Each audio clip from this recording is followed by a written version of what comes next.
Our organization talks about women issues, encourages women to speak about them within campuses. This ABP and ABP and NSY, they give each year they give one ticket to any women, to women candidates. अगर ABVP NSY एक एक महिला को दूसू लड़वाता है तो वो token की तरह इस्तेमाल करता है, वो सिर्फ एक सीट, और वो भी वो सीट होती हैं जैसे सेक्रेटरी या joint secretary. But last year when a girl student in Hatsaline was attacked, where was this DUSU? Where were this NSY ABP DUSU?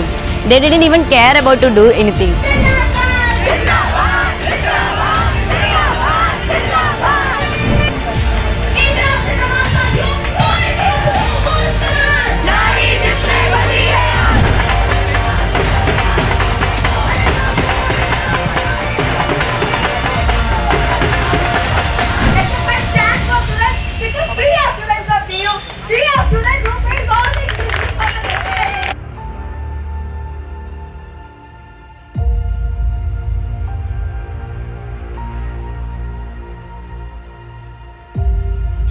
Student politics कैसी होनी चाहिए? इसकी व्याख्या में किसी ने कहा है, the future of democracy depends on the political awareness and participation of its students. पर क्या स्टूडेंट्स के पार्टिसिपेशन मात्र से डेमोक्रेसी स्ट्रांग हो जाएगी? अगर यूनिवर्सिटी में भी जाति के नाम पर वोट मांगा जाए, लंबी गाड़ियों के काफिले दिखाकर स्टूडेंट्स को अपनी तरफ अट्रैक्ट किया जाए, पैसों का अनर्गल इस्तेमाल करके स्टूडेंट्स के वोट को खरीद लिया जाए, देश और शिक्षा के लिहाज से तो ये बहुत बड़ी त्रासदी है। भारत के सबसे बड़े यूनिवर्सिटीज में से एक दिल्ली यूनिवर्सिटी में चुनाव चल रहा है। आप सोचेंगे कि ये यूनिवर्सिटी इलेक्शन है, यहाँ डिबेट और डायलॉग होता होगा, कन्विक्शन और कमिटमेंट के साथ सोशल चेंज पर बात होती होगी, पर अनफॉर्चुनेटली ऐसा कुछ खास है नहीं। पूरा इलेक्शन पावर के इर्द गिर्द घूम रहा है। किसानों के और मिडिल क्लास घरों से आने वाले बच्चे सिर्फ वोट दे सकते हैं। यूनिवर्सिटी इलेक्शन इतना महंगा है कि कैंडिडेट बनना उनके लिए आसान नहीं है। यूनिवर्सिटी में अखिल भारतीय विद्यार्थी परिषद, national student union of India और स्टूडेंट फेडरेशन ऑफ इंडिया मैदान में है, और भी कई ऑर्गेनाइजेशन मैदान में है, और उनका वजूद कम है। आज के इस रिपोर्ट में हम आपको बताएंगे कि SFI का विजन क्या है। हम SFI की तरफ से आए हुए हैं। SFI has welcomed the 50% reservation जो मैंडेट आया है कि, और हम सिर्फ ये इस बार की बात में नहीं, हम लास्ट टाइम भी दूसरा जब SFI लड़ा था ऑलरेडी 50% रिजर्वेशन था। एक 4 के पैनल में 2 लड़कियां थी। इस बार भी we have all women's panel. तो और ये ऑर्गेनिकली आता है, ऐसा नहीं कि हम सोच समझ के वुमेन टोकनिज्म या सिंबल खड़ा करना है इसलिए we have women candidates. Our organization talks about women issues, encourages women to speak about them within campuses. मैं जब सेमेस्टर 2 में थी, फर्स्ट ईयर की स्टूडेंट थी, पॉलिटिक्स से कोई एफिलिएशन ही नहीं था। मैं लिटरली कॉलेज में घुस के ये जो बाकी ऑर्गेनाइजेशन से टॉक्सिक मैस्कुलिन फाइट्स, हुलिगनिज्म, ये पॉलिटिक्स जो चलता है उससे साइड में चली जाती थी, अलग निकल जाती थी, because that is not something at all what a campus should have. It shows the body language of disrespect, और students की वो तो नहीं है, मतलब वो सिर्फ अपने political benefit के लिए आते हैं। So this time SFI, we ourselves is presenting an all-women panel. This time we have all 3 candidates from SFI, all women candidates. So it's very welcoming. The High Court judgment of DUSU's, the High Court judgment regarding the reservation in women for DUSU election is very welcoming. Like you can see, this ABP and NSY, they give each year they give one ticket to any women, to women candidates, to show that, to portray that they are pro-women.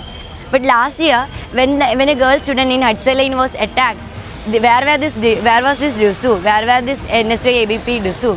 They didn't even care about to do anything. They didn't come. They didn't even release a statement, and they didn't do anything to ensure our security and safety in our campus. Last year, these NSY and ABP people only barged into women campus, barged into Miranda House and attacked female students. So how can we expect these people who come to our campus, who barge into our women campus, how can we expect these people to represent, to raise women concerns? So for raising women student issues, for women student concerns, to making a better campus, safe and secure campus for women students, we need the judgment. High Court judgment is very welcoming, and SFI itself is presenting. This time we ourselves have a all women panel. हम देखते हैं एक तो जो DUSU का खुद politics है वो वुमेन के लिए बहुत कम स्पेस रखता है, क्योंकि यहाँ पर कास्ट डोमिनेंट पॉलिटिक्स होती है ना, मस्कुलिनिटी डोमिनेंट पॉलिटिक्स होती है जिसमें लड़ाई झगड़ा होता है। अभी आप अगर देखेंगे कैंपस में इस दौरान तो लोग ढोल नगाड़ों के साथ लोगों के कंधों पर चढ़कर यहाँ पे रैलियाँ करेंगे। वहीं कॉलेजेस में जो लड़कियाँ होती हैं उनको इस सब से बहुत अनसेफ फील होता है। मैंने खुद जिन लड़कियों से पर्सनली बात की, हमें पता लगा कि बहुत ज़्यादा जो वोट काउंट होता है उसमें लड़कियों का जो पार्टिसिपेशन होता है वो बहुत कम होता है। वो इसीलिए पहली बात कोई वुमेन कैंडिडेट्स ही नहीं होती, वुमेन रिप्रेजेंटेशन बहुत कम है।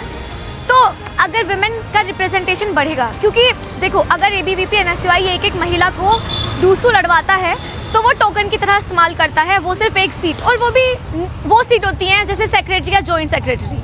कभी प्रेसिडेंट या अबव पोस्ट पे वो नहीं लड़वाते क्योंकि वो इतना पैसा ही उनके पीछे नहीं लगाना चाहते।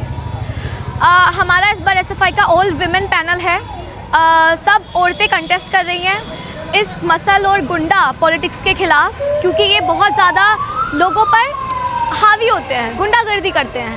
आप कैंपस में देखोगे कुछ टाइम पहले एक केस हुआ था जिसमें लड़की को दिन दहाड़े चाकू घोंप दिया था हडसन लेन पे, और उसमें जो विमेन भी अगर डूसू में हैं उन्होंने कुछ नहीं किया। ये बहुत शर्मनाक बात है।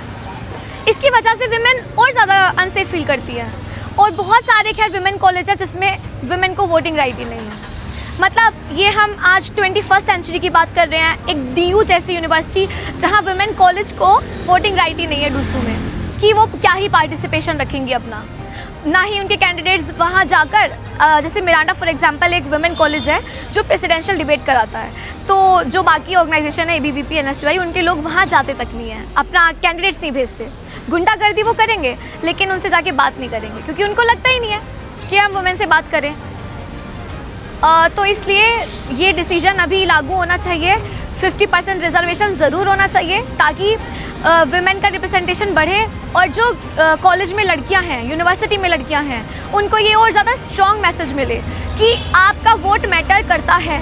और जितने विमेन कॉलेज हैं उनके लिए SFI तो हमेशा से आवाज़ उठाता है कि आप सबको वोटिंग राइट दो, लेकिन अगर ये डिसीजन आएगा तो इससे और ज़्यादा ये जो मूवमेंट है ये और स्ट्रॉन्ग होगा कि आप वुमेन कॉलेज के कितनी सारी विमेन को डूसू से परे रख रहे हैं कि वो कंटेस्ट ही नहीं कर पाएँ। तो ये आज के टाइम की ज़रूरत है कि सारे विमेन कॉलेज को वोटिंग राइट मिले, प्लस सीट का रिजर्वेशन मिले वुमेन को DU में।